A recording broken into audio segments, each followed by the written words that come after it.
This is a message about the longest night.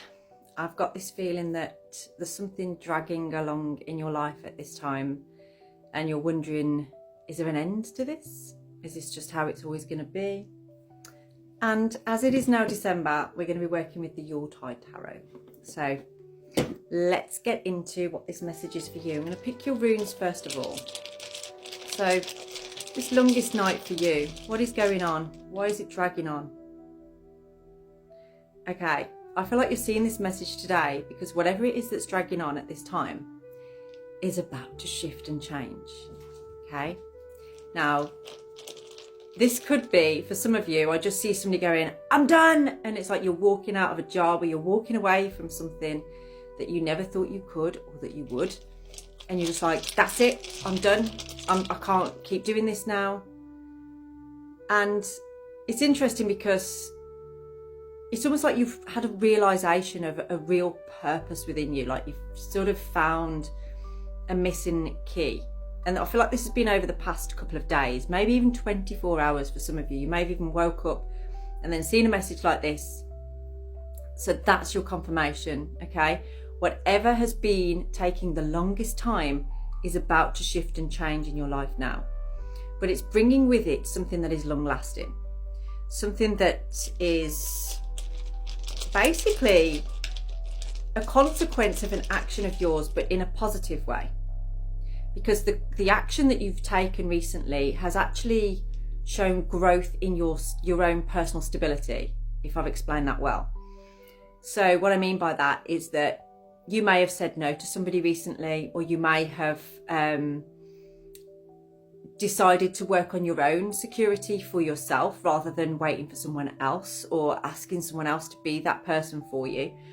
This is you really grounding yourself, like you've really realized this is where I'm supposed to be. This is my purpose. This is what I actually want. It's almost like a switch has been flicked in you and there's no denying this now. It's like you absolutely know the truth of this now. Let's see, the eyes of the soul. What is the sole reason for this at this time?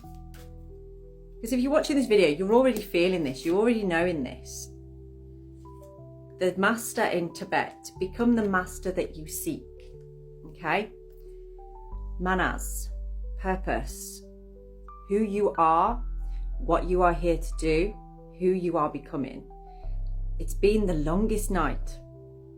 But when you rise in the morning, it was worth it, okay? I'm getting the image of like,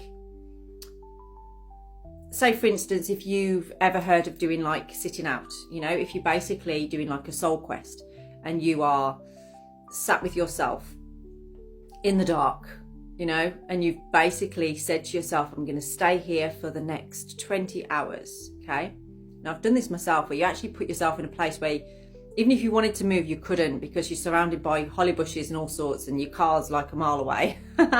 You have to do that in order to really sit with that version of yourself. I feel like you haven't done that physically, but you've done that maybe spiritually and mentally. You've put yourself on lockdown.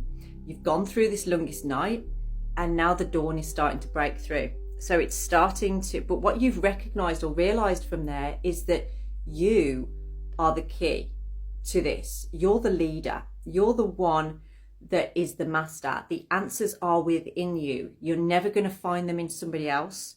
You're not going to find them in another job. You're not going to find them by changing your location. Because here's the truth. It doesn't matter where you move to in the world. You could go and live in Tibet if you wanted. You could go and live there for a couple of years. But guess what? You're still living with you. So you're still going to have the same issues. You're still going to have the same feelings.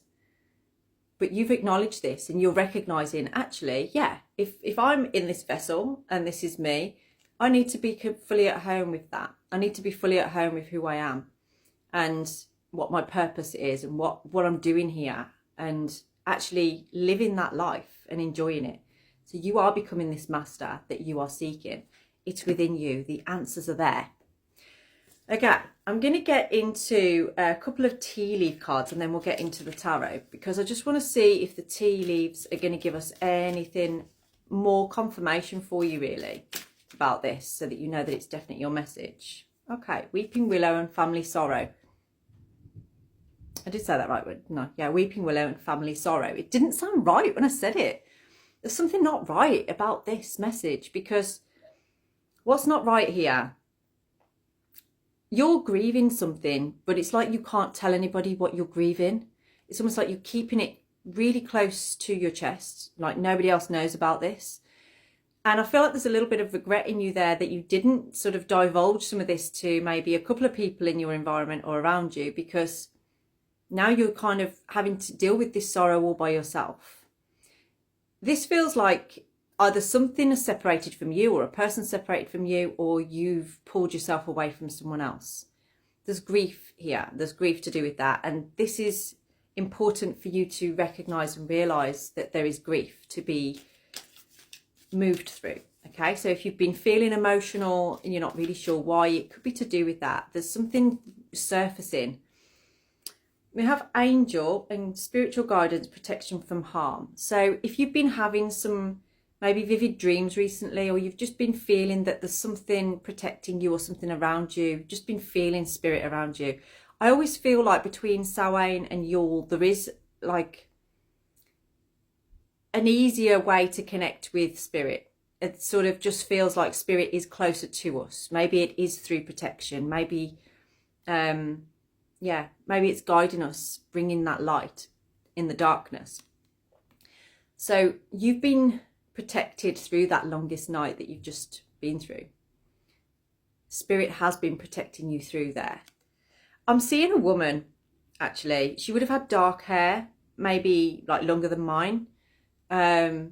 She loved to dance. She was very energetic, but I feel like she had some attachments. Like she may have been an alcoholic, or she may have sort of struggled a little bit with that, but I feel like she did used to like to party. Like she used to like to do a lot, and I can see a lot of high-heeled shoes, like stilettos, especially red stilettos and like teal stilettos, that kind of thing. So that's a message. It sounds very specific for somebody here. I'm getting like a name Carol, or Karen, that kind of thing. And she feels like she's got some kind of Spanish lineage to her. I'm just getting a lot of like Spanish or South American or something like that. But I feel like this is someone that's surrounding you, and their qualities, this is like an ancestral quality that is coming into you. So if you're going to find, if that message is for you, it's not going to be for everybody, by the way, so just know that. But if this message is for you, you're going to know, because you're going to start suddenly dancing in your kitchen, or you're going to hear something, some kind of like Latin music or something like that, and you're just going to want to dance. This is this spirit bringing in their qualities to you that you need. Okay, maybe things have been a bit too serious in your life recently, and they want to bring a little bit of fun in, shake things up a little bit. Okay, so I'm going to get into the tarot now, just to give you some guidance on where do you go from here. So now that you've been through that longest night and the dawn is breaking, there's a shift, there's a change, and you've realised that purpose and you are going for stability. So what is this meaning now for you? What can I tell you to help you? Okay, you are still kind of stuck in indecision, even though you've been through this longest night, you're still questioning, you're still not trusting. Oh my God, okay, another two of Pentacles. Someone here isn't sure whether they're doing the right thing. I feel like you absolutely, it's almost like you want union with somebody, or you want to repair something here, or to bring something back. But there's fear around trusting yourself, I feel, or whether it's the right thing. Remember what I said before about consequences and actions, and there's been some kind of positive action that you've taken that's created a positive outcome. It's basically bringing in a shift for you in your perspective. Oh my God, I can't believe this. We've got 3 2s, literally 3 2s. And this is the 2 of Swords. So yeah, so we've got a lot of indecision here. Two of Pentacles, and the Two of Wands as well. So it's get in touch with me because we need to discuss what this is talking about.